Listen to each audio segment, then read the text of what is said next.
I want to quickly define some terms that are very misunderstood and it's very important to understand them, whether it's about yourself or other people. And those are introvert and highly sensitive person. So let me start with introvert. An introvert is not someone who's antisocial or shy or anxious. A lot of times people confuse those things.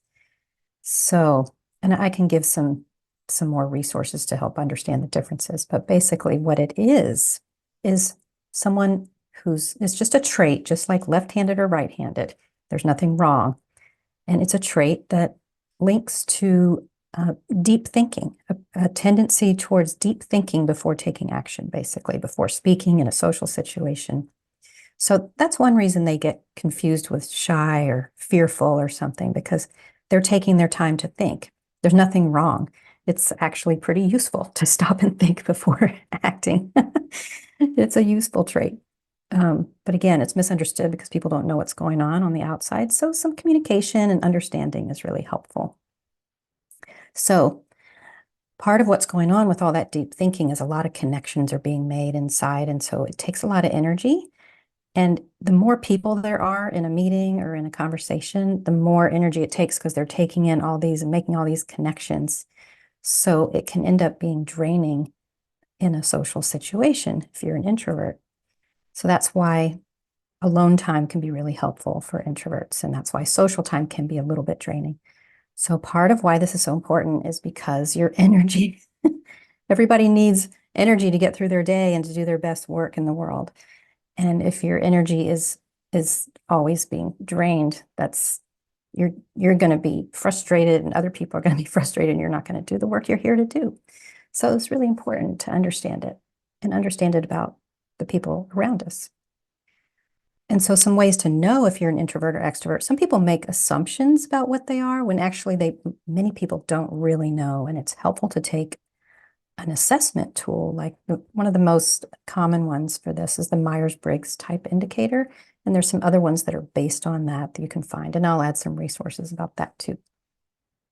So you can be towards the middle. It's kind of a spectrum. So everybody has both introverted and extroverted parts of them. And so we all need social time and we all need alone time.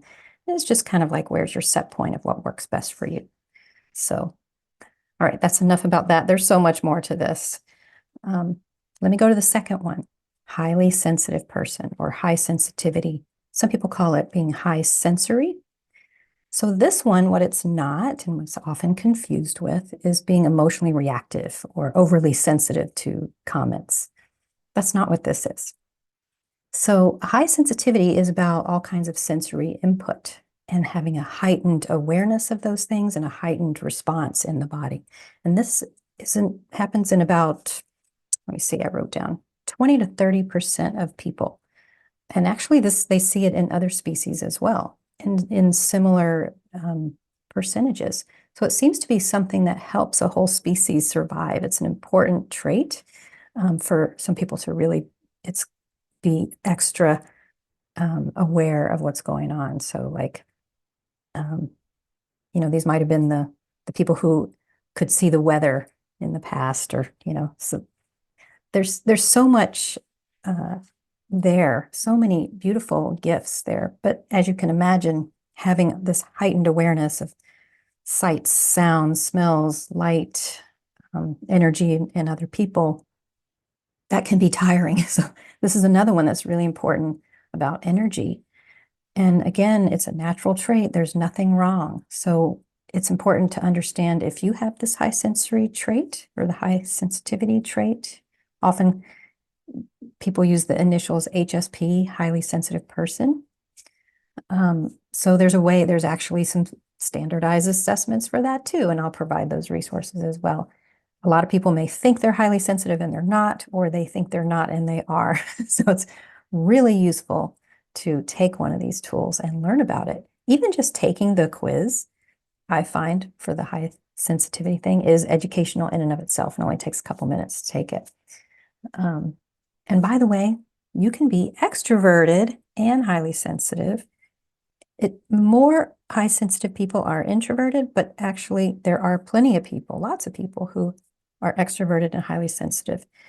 And when you hear me talk about those, they might seem a little contradictory because in both cases, they can get drained by social situations. So often an extrovert who's highly sensitive might think they're an introvert, or they might think they're an ambivert because they're kind of going ping-ponging between the two feelings. So I actually think you might be more likely to be an extroverted, highly sensitive person if you think you're right in the middle. So I'll give you some resources for all this below. That's just a beginning. I hope this is helpful and I enjoy questions. So thanks.